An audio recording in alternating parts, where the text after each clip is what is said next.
yo quisiera en este diálogo contigo comenzar introduciendo una idea y más bien una interrogante, porque yo la tengo como pregunta.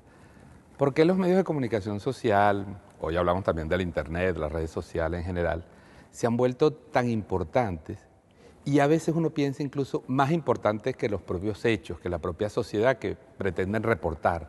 Es decir, hoy vivimos un mundo en que no es solo la agenda mediática, no es solo la opinión pública, es también unos fenómenos de visibilización e invisibilización. Parece que la gente no puede vivir sin los medios.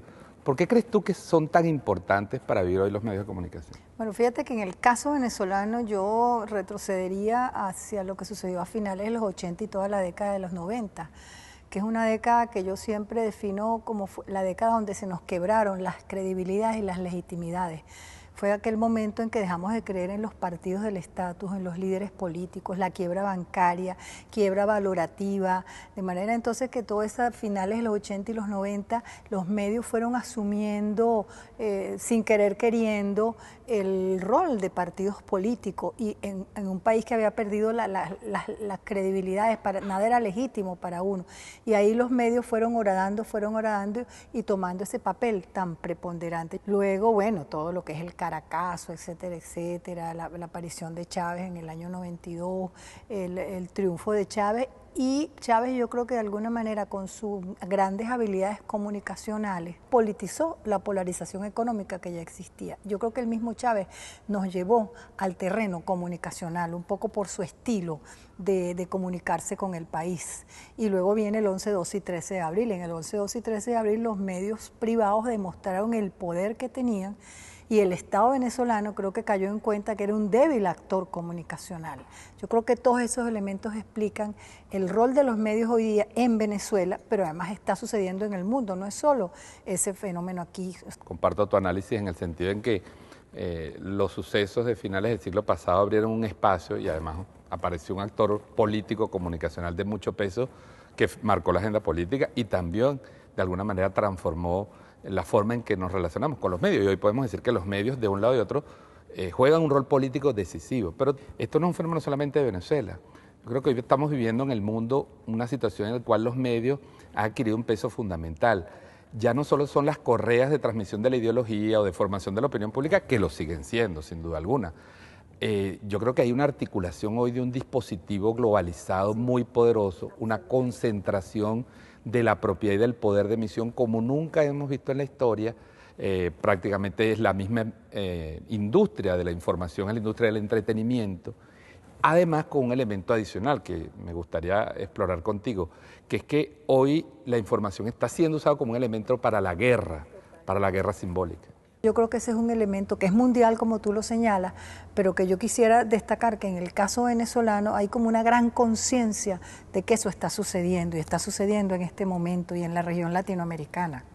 Sí, ahora me preocupa que esa conciencia no se puede expresar de alguna manera, aunque la gente hoy debate sobre los medios, aunque hoy el pueblo venezolano creo que es un pueblo mucho más politizado y educado en torno a los medios, a las mentiras o a las verdades, a los manejos de la agenda oculta o las agendas explícitas, a los trucos de la desinformación. Creo que hay un sector de la población que ha adquirido una conciencia comunicacional sobre el hecho mediático, pero también ahí podríamos identificar un sector de la población absolutamente mediatizado, que sigue creyendo en todo lo que dicen los medios, que se inventan mentiras que no pasan la prueba, la menor prueba de la veracidad periodística o de la veracidad informativa, se viola constantemente las reglas de la ética periodística, se dicen mentiras y no se corrige nunca, se destruyen reputaciones de la noche a la mañana y hay un sector también de nuestra sociedad que opera bajo esa lógica.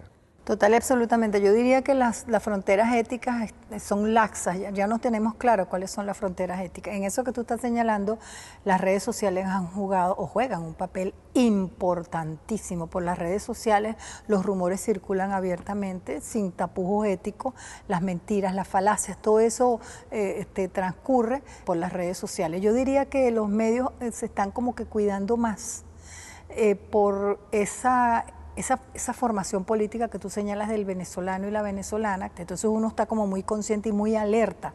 Uno que trabaja en análisis de medios, te pasará lo mismo que a ti. A mí de repente me llegan mensajes o por Twitter, me informan de perversiones que están ocurriendo. La gente ya sabe lo que es verdad y lo que es mentira. Por supuesto, hay una gran parte de la población o una parte importante de la población que está, digamos, a merced de esa fuerza de las redes y de esas falacias donde se cree todo, absolutamente todo lo que proviene de allí. Pero yo creo que hay una gran mayoría hoy día que está consciente de lo que en realidad sucede y alerta en cómo se están comportando medios y redes sociales. Y te recuerdo cuando comenzó todo este proceso, la importancia de los comités de usuarios, que habría que retomarlo. Es paradójico que esto coincide, lo digo aquí que estamos terminando este primer ciclo de la conversa. Es paradójico que eso sucede en un país que es acusado de no tener libertad de expresión, pero que tiene el acceso de Internet más importante de América Latina, que tiene 20 puntos por encima del promedio mundial de acceso a Internet, que es el primer usuario de redes sociales del continente, donde todo venezolano tiene acceso hoy a medios públicos o privados de comunicación, individual o colectiva, y sin embargo, esta explosión comunicacional y esta realidad comunicacional compleja se produzca. Yo creo que aquí hay absoluta libertad de expresión.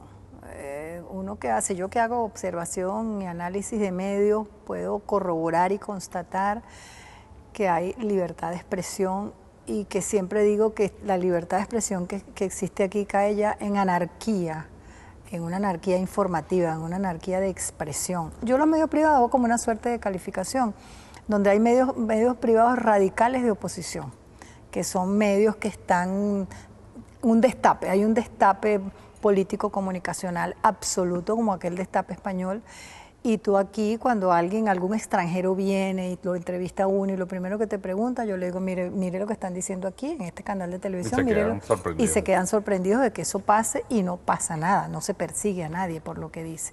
De manera que yo creo aquí hay absoluta libertad de expresión, pero lo que siempre digo cuando toco este tema es que lo que yo tengo restringido, yo como ciudadana, lo que yo tengo restringido es mi derecho a la información.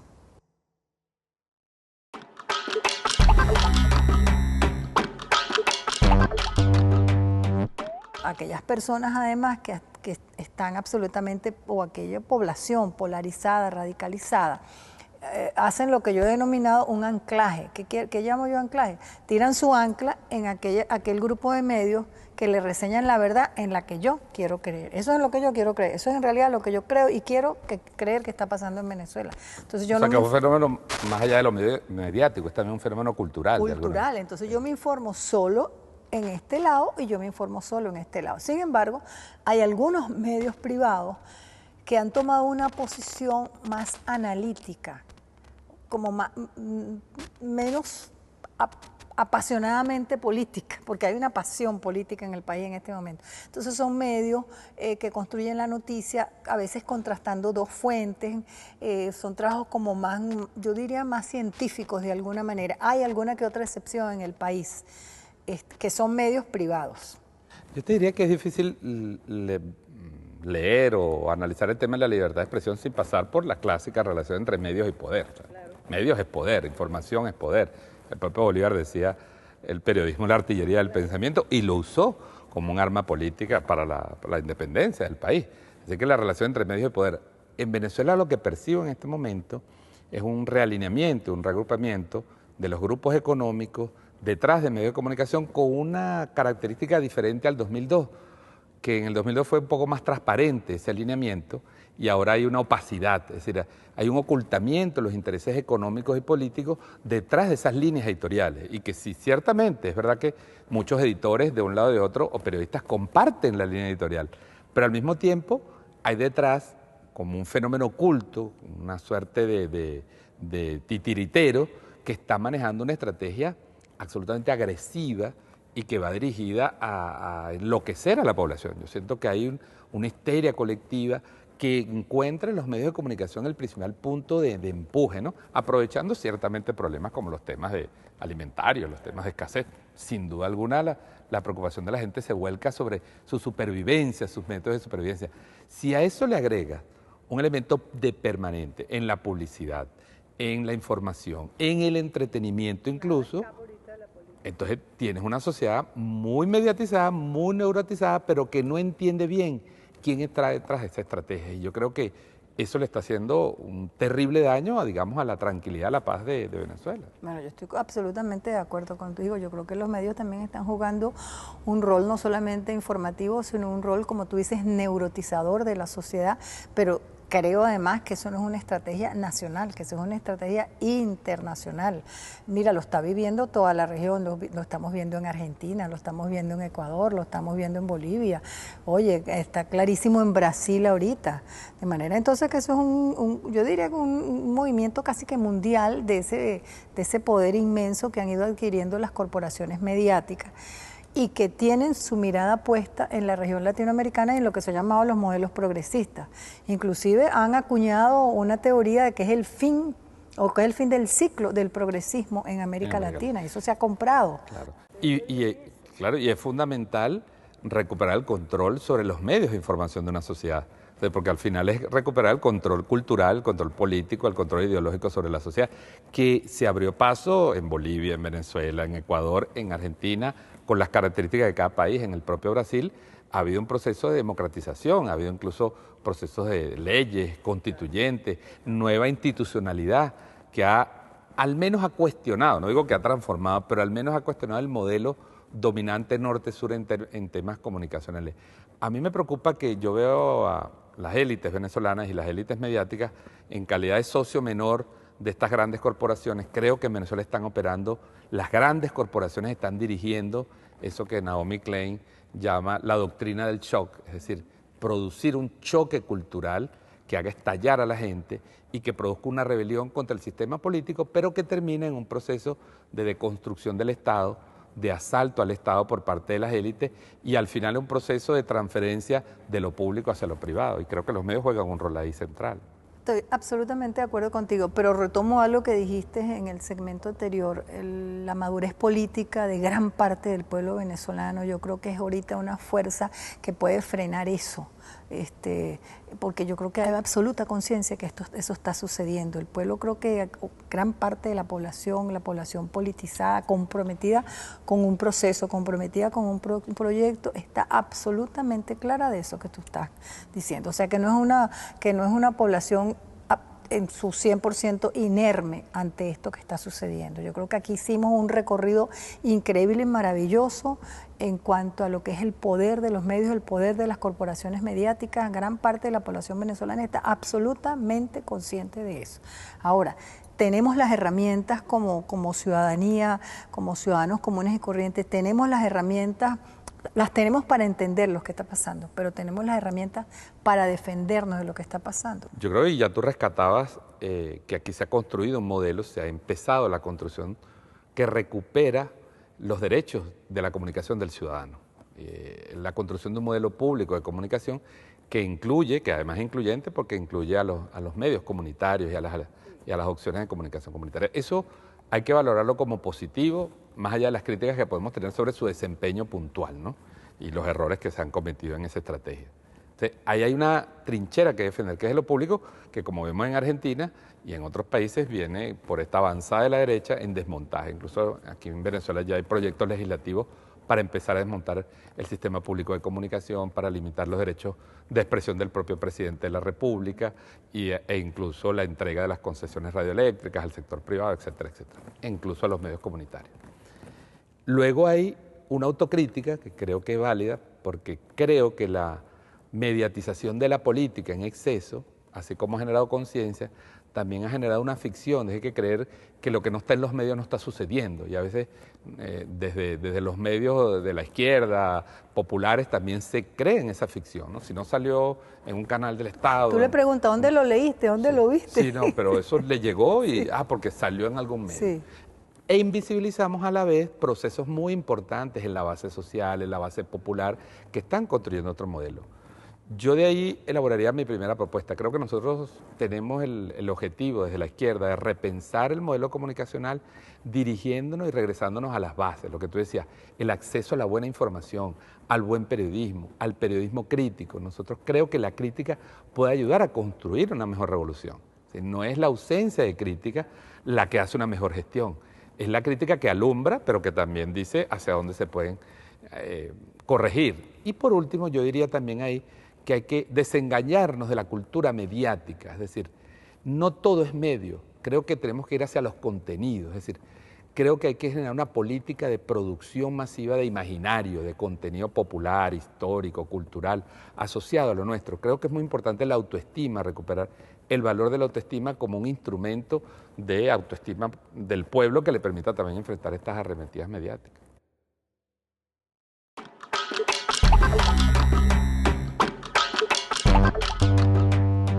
Entonces yo creo que hay un elemento importante que tú señalaste, que es el como establecer un rumbo más positivo, más de futuro, de rescatar la autoestima. Yo me imagino que tú te relacionas también con gente, tú hablas y lo primero que te preguntas es ¿hacia dónde vamos? ¿Qué va a pasar? ¿Cómo ves la cosa? Que es muy venezolana esa pregunta. ¿Cómo ves la cosa, profesora? Me dicen a mí, ¿cómo ves la cosa?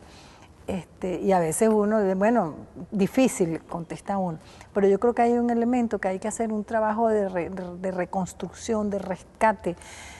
Yo no lo quiero llamar triunfalismo porque no es la palabra, pero de ese imaginario y de esa subjetividad que imperó aquí hace algún tiempo. Yo creo que a pesar del momento crítico que estamos viviendo, o dentro de este momento crítico que estamos viviendo, hay que comenzar un trabajo importante de crear nuevos imaginarios, de trabajar la psiquis del venezolano. Creo que hay que hacer algo por allí, por esa vía. Sí, Naomi Klein dice que los países o los pueblos que son sometidos a estos shocks, básicamente lo que se busca es hacer sentir a la gente que perdió su historia, que perdió su relato, que perdió el sentido de la vida, hacia dónde vamos como nación, ya más allá de familia o de nuestro destino individual. El rumbo como país. Y creo que es muy importante y creo que el audiovisual como instrumento, además de la cultura, la música, es decir, todas las expresiones del arte, deben confluir en una política de producción de imaginario que rescate el sentido del venezolano, del pueblo venezolano como trabajador, superador de dificultades.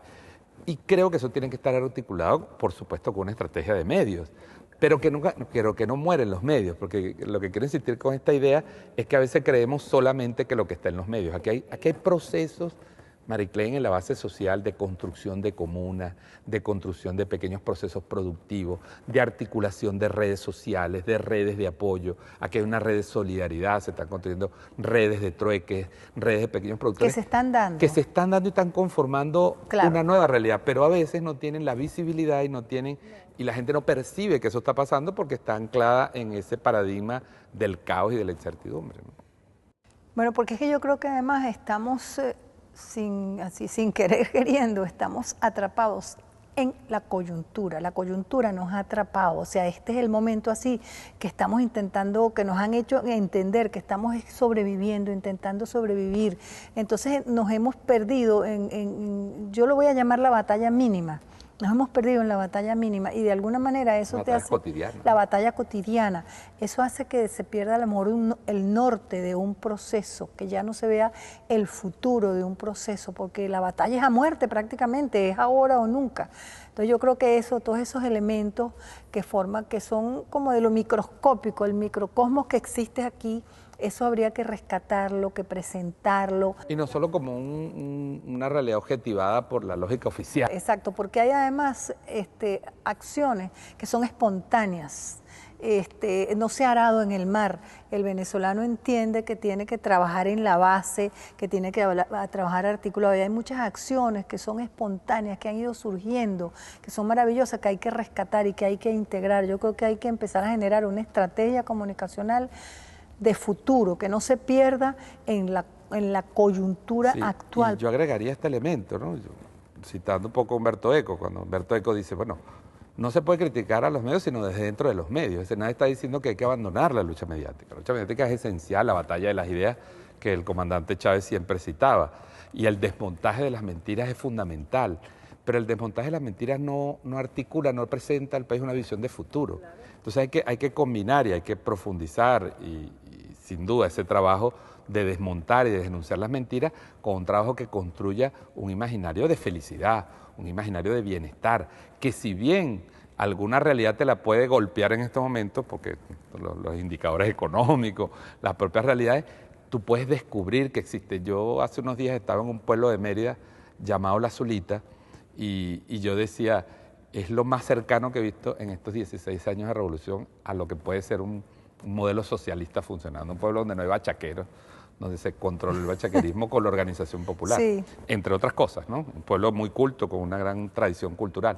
Entonces digo que rescatar eso, poner el talento joven a producir imaginario, a producir para las redes, con propuestas de bajo presupuesto, usando las técnicas de la viralización, de las redes, es decir, es una estrategia que tiene que ser comprensiva, no puede ser de un lado o de otro, y tiene que ser insertada en una estrategia cultural. Al final, como tanto se dice por ahí, una revolución es un cambio cultural, si no, no es revolución. Yo creo que somos un laboratorio interno en el sentido de lo que estamos construyendo, somos un modelo en ese sentido, pero también hay una expectativa internacional. Bueno, cae Venezuela, si cae Venezuela, hay todo un alud. Entonces, en este momento es el momento importante, yo creo también de elaborar esa construcción como, a mí me encantó lo de poesía, poética, donde creo también que tú diste en el clavo, quizás son los jóvenes que manejan también esas nuevas tecnologías, y los jóvenes deberían ser un poco los que deberíamos involucrar en este proyecto, que debe ser un proyecto grande, un proyecto como tal. Sí, y que no sea absorbido por la lógica mediática. No. Yo creo que solo en una articulación auténtica del pueblo organizado, del pueblo trabajando, del pueblo logrando, obteniendo victorias concretas, victorias cotidianas, y una estrategia cultural que permita que el resto del pueblo se siente identificado, lo tome como ejemplos modélicos. O sea, hay una cantidad de héroes hoy en Venezuela construyendo un modelo de país, puede ir reequilibrando la sociedad, que necesitamos todos los venezolanos y venezolanas, creo yo, también como bajarle dos, como dicen, también este tema, porque más allá de la circunstancia coyuntural, sin duda hoy el pueblo venezolano, con todos los problemas, ha allanado un camino o una vía al menos de búsqueda de felicidad colectiva y de bienestar colectivo. Absolutamente, absolutamente. Yo creo que hay que, esos héroes de la cotidianidad, creo que es un proyecto maravilloso que habría que comenzar a rescatar, pero también yo diría fuera de la lógica mediática, pero también fuera de la lógica oficial. O sea, que sea comprable, que todos los venezolanos y venezolanas, independientemente de las toldas políticas y en qué bando nos ubiquemos, entendamos que ese es Venezuela, que por allí van los tiros, que eso es lo rescatable. Yo creo que es importante hacer algo de eso, si es que es posible en este momento de alta polarización.